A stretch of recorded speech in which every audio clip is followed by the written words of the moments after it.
السلام عليكم ورحمة الله وبركاته. ازيكم؟ اخباركم ايه؟ في حاجات في حياتنا ساعات بتحصل فجأة، واحيانا من غير ما ناخد بالنا بتبدأ تدخل جوه قلبنا كأنها دخان. التفكير الزايد، الحزن اللي مش عارف ليه، الاحساس بالوحدة حتى واحنا وسط الناس، والملل اللي بقى روتين.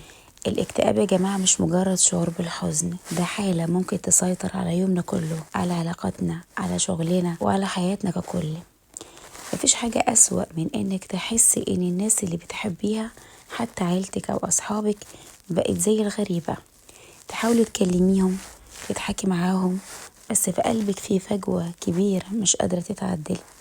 ده الإحساس اللي بيجيب الاكتئاب وسط الناس، لكن حاسة بالغربة. في فرق بين اللي بيقع في الاكتئاب وبيستسلموا، وما بين اللي بيقرروا إنهم يخرجوا منه بسرعة. الواحدة ممكن تطلع نفسها حتى لو كانت الحياة كلها ضدها، لو عرفت تتحرك صح وتلحق تخرج نفسها من قوقعة الاكتئاب. الاكتئاب مش حالة ضعف يا جماعة، دي كآبة مؤقتة، شعور نفسي وجسدي وروحي في نفس الوقت. علامات الاكتئاب بتظهر زي فقدان الاهتمام بالحاجات اللي بتحبيها، وانك تحسي بالتعب، تعب مستمر حتى لو ما عملتش مجهود، وانك تفكري تفكير سلبي، التفكير السلبي اللي مش بيخلص. انا مش كفاية، مفيش حد مهتم بيا، انا عايشة لوحدي، محدش حاسس بيا، وغيره من الكلام الكئيب. الانعزال عن الناس او حتى التعامل معهم كأنهم ناس غريبة.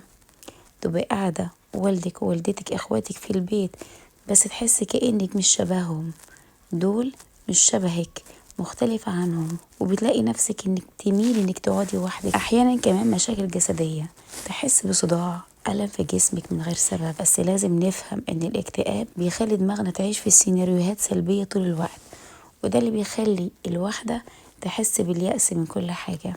طيب ازاي الواحدة تقدر تطلع نفسها بسرعة من الاكتئاب؟ اول حاجة الكلام مع النفس بصوت عالي. ممكن تحسيه غريب، ايه اللي انت بتقوليه ده؟ بس لا، دي حقيقة.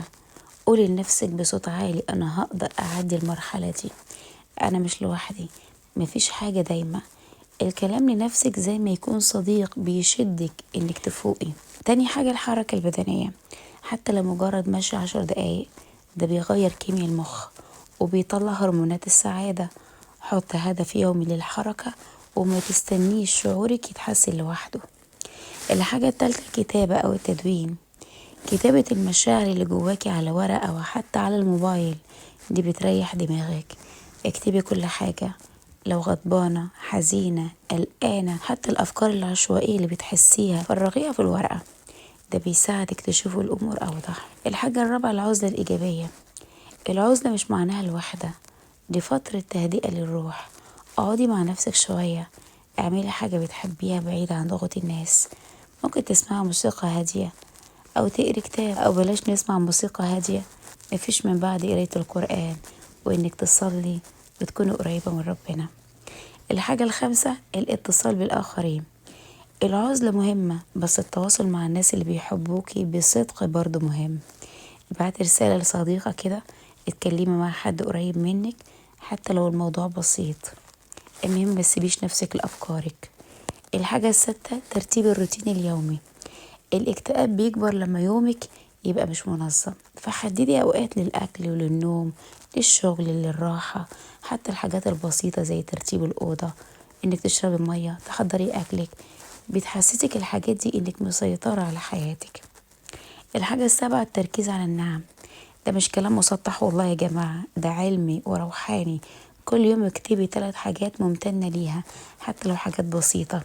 المية موجودة، الشمس طالعة، حد ابتسملك. الامتنان بيغير الكيمياء الداخلية للمخ وبيقلل الشعور بالحزن. الحاجة التامنة قراية أو سماع كلام روحاني. لو عندك إيمان، قراية القرآن أو الأدعية، أو سماع كلام روحاني، شيخ بتحبي تسمعيله، ده هيملأ قلبك أمل وطمأنينة، وفي قوة حقيقية في اللجوء لربنا، خاصة لما تحسي إن قلبك متكدر ومش قادر. الحاجة التاسعة المساعدة المهنية. لو حسيت ان الاكتئاب كبير، مفيش عيب انك تسجلي عند معالج نفسي او دكتور نفسي، ده قرار شجاع بيخليكي تتحكمي في حياتك بدل ما الاكتئاب هو اللي يتحكم فيكي. الحاجة اللي بعد كده عايزة اقولك شوية نصائح عملية صغيرة بس بتفرق معاكي يوميا. خلي يومك فيه 3 حاجات صغيرة تخليكي مبتسمة: قهوة حلوة، مكالمة قصيرة لصديقة، أغنية بتحبيها، وقللي الأخبار السلبية على السوشيال ميديا. مخك بيتشبع بسرعة بالضغط من الأخبار. وحاولي إنك تنامي نوم كافي، وده مهم جدا، حتى لو ساعتين زيادة أو نقص ممكن يخلي المزاج أسوأ. ولو حسيتي نفسك بتعزلي، اعملي حاجة جسدية، فرغي طاقتك في تمرين رقص، في تنظيف اوضتك، اي حاجة تحركي فيها جسمك. اخيرا يا جماعة، الاكتئاب عايزة اقول لكم مش نهاية الطريق. الاكتئاب شعور صعب بس مش نهاية الحياة. كل خطوة صغيرة بتعمليها لنفسك تمثل انتصار. كل مرة تحكي فيها لنفسك هعدي، كل مرة تتحركي، كل مرة تضحكي أو تصلي، ده بيخلي الاكتئاب يخسر قوته. الحياة فيها ضغوط كتير، مفيش حد خالي والله، بس في كمان لحظات هدوء وسعادة. حبي نفسك حتى لو الناس حواليكي مش فاهمة، وحاولي تطلعي نفسك من الاكتئاب بكل الطرق اللي اتكلمنا عنها. الأهم مفيش حاجة دايما صعبة، ومفيش حزن طويل بلا نهاية. كل يوم جديد فرصة تبدأي من جديد. أشوفك على خير. السلام عليكم.